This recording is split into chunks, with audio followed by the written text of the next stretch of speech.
What's up, everybody? Thomas here, coming at you with another video. In this video, we're gonna do some work on the 2015 Subaru Forrester. Man, I hate Subarus, just to get that out of the way. So what we're actually doing here is replacing the oil level sensor, which is located at the bottom of the motor, right above, the oil pan. And in all of Subaru's, wisdom, this part actually also sits like right behind the cross member and the motor mount. So it's kind of a pain in the ass to get to. Looking, through the forums, don't really see much about it. Haven't seen a lot of YouTube videos on it. So once again, I'm making a YouTube video here for, the internet. Hopefully someone that's gonna have to do this job will find this video and it will help you out. Looking over the service manuals of this guy, the official way they do this is they pop the hood and they put some sort of like strut across the top that holds the motor up, and then underneath they like drop the exhaust and the cross members and all that shit to get to that one sensor. So when I show you a little bit, that sensor is almost reachable, but the problem is the sensor is like an L shape. So you can't just pull it out. You gotta like get it and maneuver it out, which when I show you in a little bit, you'll see the space is tight and there's no way you're doing that without dropping or moving something when it comes to this engine. So I've been doing some research, and from what I've seen, it seems like the main thing in the way is the motor mount. So I was like, you know what? STI guys probably replace their motor mounts for fucking hard ones or whatever, racing motor mounts all the time. So what are they doing? So in short, what they kind of do is they put a jack under the motor, like right around where the transmission meets the block, and they loosen up the motor mounts. And there's another motor mount up here. They call it the T-bone or whatever. It's in the center. So anyways, they loosen up the motor mounts, and if you jack up the motor, you can actually pull the motor mounts. And I believe also you have to remove the exhaust because, boxer engine. Yeah. So anyways, my goal here is to basically, to summarize what I'm going to do is remove the airbox up top here. Let me pop the hood.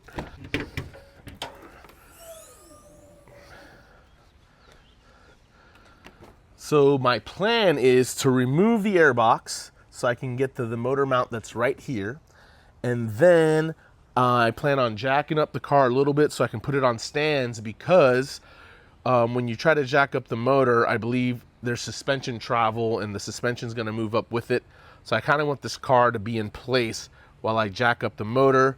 So my plan is to remove that motor mount, put the car on jack stands really low, loosen the motor mounts from the bottom, and then use a jack to raise the motor, and then on that side possibly remove the motor mount so I can, pull that sensor out. From what I've been seeing, it looks like you can get almost like a good 6 inches to lift this motor. So I don't really know. I've never done this before, and that's why I'm taking these videos so I can, try it out, and if it works, you guys get to see it in action. So yeah. Let's get started, taking shit apart. All right, party people, so we had some technical difficulties. Like I said, it's hot as hell out here, and my camera, aka my phone, overheated on this part. But they call this the dog bone. See this guy right here? It's pretty much this bolt right here, 14 millimeters on both sides. Taking that out, so that'll give me, some space to jack the motor up. I'm kind of looking down this bay, but I don't know, man, we'll see. So next step is to put the car on some jack stands and go from there. All right, guys, so the Subaru's on jack stands. Yesterday my camera overheated, so I didn't get to capture a lot of stuff, but let's see what I'm doing so far. I pulled the alternator because the bearings messed up, so I'm getting that rebuilt. But last time we took off the little dog bone bracket there, motor mount, and then yesterday what I did is I actually removed the exhaust. So as you can see, the front portion of the exhaust is off.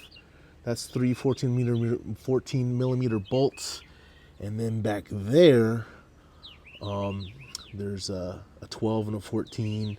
So the The exhaust is actually in 3 sections, so let me show you that part. You have the headers right here. Make sure to disconnect the oxygen sensors before you drop that. So disconnect those. There's the headers, and then there's the mid pipe. So you kind of want to take all those apart to kind of make it easier to get that thing out of there. So yeah, the exhaust is off, and the car is on jack stands. Taking the wheels off because the next step, it looks like you got to remove the actual steering box, which is more than I anticipated, but man, you got to do what you got to do here. All right, everybody, we're gonna go with the Chris Fix POV right here. I don't know what the hell's been going on with my phone, but I recorded a bunch of stuff and it only caught me like heavy breathing and not the actual meat and potatoes of the video. So let me show you where we're at this point. Let's get under the car here. As you can see, steering rack is dropped. So what did it take to drop that guy? Well, let's crawl under the car here, and you can see all these brackets. And all these brackets connected to various points of the car. So we had right here was the big long one, and then the steering rack goes in this void right here. So you got to connect like this plate thing. So anyways, it's a total about 8 to 10 bolts, and I put these back in place so I know where they are. But yeah, that's how you drop the steering rack. And after you take off the tie rods on the ends, as you can see right there, and then it takes a little finagling, and you got to move the steering rack over, but you can pop it off because this thing, let me call some more. This thing, flexes pretty good, so it gives you some room to maneuver. The other part was the connectors over there, so let me go up top and show you where all that was connected. So this Subaru has an electric steering rack, and everything is connected to this box, which I believe is some sort of module that controls that thing. The ground cable is connected right there, and then you have the gray one connects right there. It's really color coordinated, and then on the side there's a black one here, and then that big one is almost like the motor harness, and it's hard to see, but there's a little clip on that one that you had to push down in order to flip that open. But yeah, it all connects right there. And it all kind of, see that little hole right there? It all kind of runs up through there. You connect it here, and it has some clips. You can't really see the clip down there, but see that guy right there? That's where the 2 cables clip in. And then it has another clip right there. See that guy right there? It clips in there. But yeah, the steering rack is dropped. And now it's time to drain the oil, and then we'll get to the real part of this video, is undoing the motor mounts and raising the motor and seeing what type of clearances we get, trying to get that oil level sensor out of here. All right, guys, as you can see, I have jacked up the motor. Look at that clearance right there. So there's the part right there. I'm going to take off this motor mount so we can get to it. Because as you can see, you can get some lift off the motor there. I might have gone a little bit too high, but whatever, that gives me enough room to work. What I did is I placed a block of wood right there, and I kind of jacked it up where the transmission is, trying not to get it, on this little pan thing. So it's like right on the edge right there. But as you can see, I was able to get that motor mount up. It's going to be a challenge to get that bolt on the other side, but it's way better than before. So let me work on this, and I'll get back to filming when I'm done. All right, everybody, check it out. The motor mount has been removed. It's chilling right there. And as you can see, look at all that room you got now. So let's undo those 2 bolts, remove the little wiring harness, and replace that. But man, as you can see, all types of room. Come on, Subaru, move that fucking piece and put it somewhere else. But anyways, I'm gonna get back to replacing this part here and getting the motor mount back in and dropping the motor back down. That bolt right there is a little challenging because even though you can get to it, it's a weird angle and you have to use like a swivel piece to get to it. So I don't know if I'll be able to get the torque specs down on it, but you know, I'll reach that bridge. What's it saying? Oh, I'll cross that bridge when I reach it. All right, everybody. I got the motherfucker out. There it is right there. As you can see, look at that O-ring cooked. It's pretty much as hard as plastic. See what a nice healthy O-ring looks like there. So yeah, man, this thing is in the block. When you unbolt it, you gotta kind of like churn it and then move it out like that, and that's how you get it out. But yeah, all that work to get to that piece. So now reverse order. I'm gonna get this new one in there and start buttoning things back up. All right, guys, I'm back. I'm trying to finish up this Subaru video because it's taking way longer than it needs to. But I've had a lot of technical difficulties when I was filming that. The camera overheating. It was super hot in Florida at the time. So there's a lot of stuff missing. So what I'm going to try to do is kind of like, you know, augment this video with going over the FSMs here. So let me just kind of switch the angle here, and I'll kind of walk you through what I went through on getting that oil level sensor replaced. All right, guys, so I'm going to go ghetto style here and just record this screen I got in front of me with the PDFs. Basically, where did I find this PDF? I just did a Google on 2015 Subaru Forrester, you know, FSMs, found a, you know, some forum somewhere. Someone had a link, clicked on it, it was a zip file. So the hard part was figuring out which manuals you actually need. So in this case, I'm going to show them to you. Number 13 here, oil level switch. There's this number 6 here, electrical power steering gearbox. And then the number 2 here, front exhaust pipe.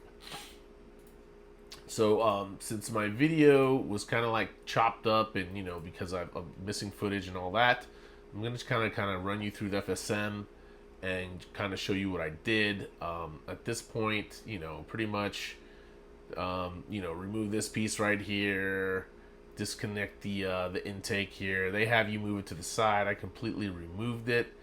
At this point, they tell you to disconnect the oil level switch connector, but I didn't do that until the end. And right here, it has you, you know, remove the motor mount nuts, and I didn't do that towards the very end either. So at this point, what I did is after, you know, after looking at everything, I disconnected everything from the top.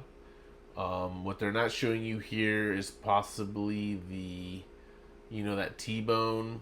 No, actually they do right there. So what I did is I did the airbox and intake, took that off.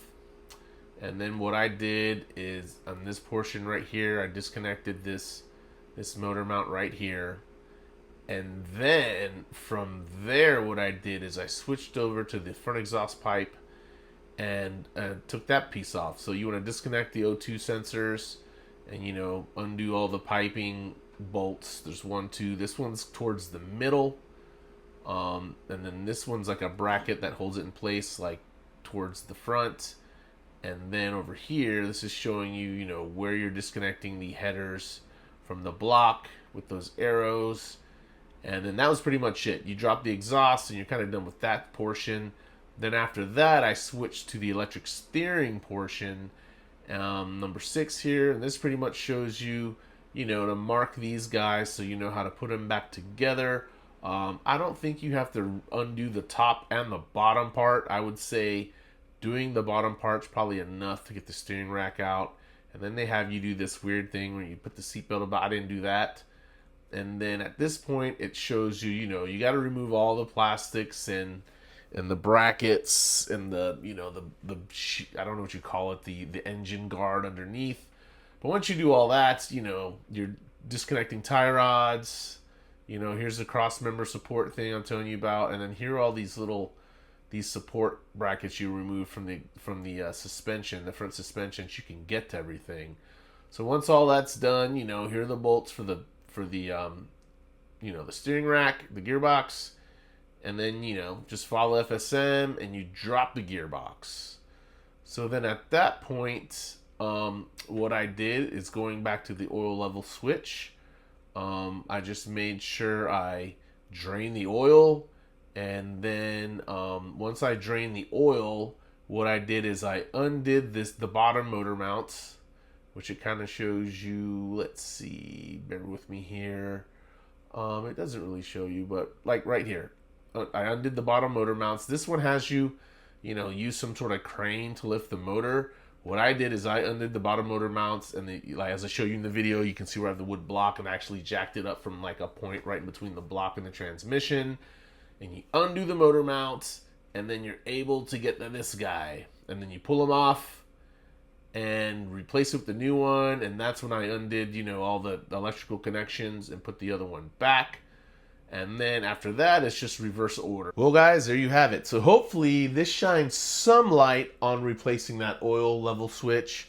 This may apply to other Subarus with the same motor. So hopefully this helps you out. So what I will say overall, was this job hard? It wasn't really hard. It's just a lot of shit. You got to remove the airbox. You got to remove motor mounts. You got to remove support brackets. You got to drop the exhaust. You got to drop the steering box. So, I mean, it's a lot of steps, but like, was any of it really hard? No, not really. And then, once you kind of jack the motor up and you can get that motor mount out, getting to the oil level switch is like easy. And then, and then after that, it's reverse order, putting it all together.